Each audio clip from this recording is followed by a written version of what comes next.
二徒儿换上吴的魔装真好看，和大徒儿一样好看。谢谢师傅。殷飞星，你这身衣服与小云哥哥，你别和我提他，他是天命之人，要什么有什么。穿魔装都比我多件外袍，哼！你也想要外袍吗？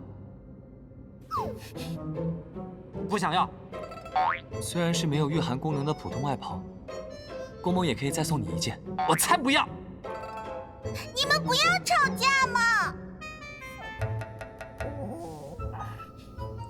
都是这臭瞎子找茬。真的不要了吗？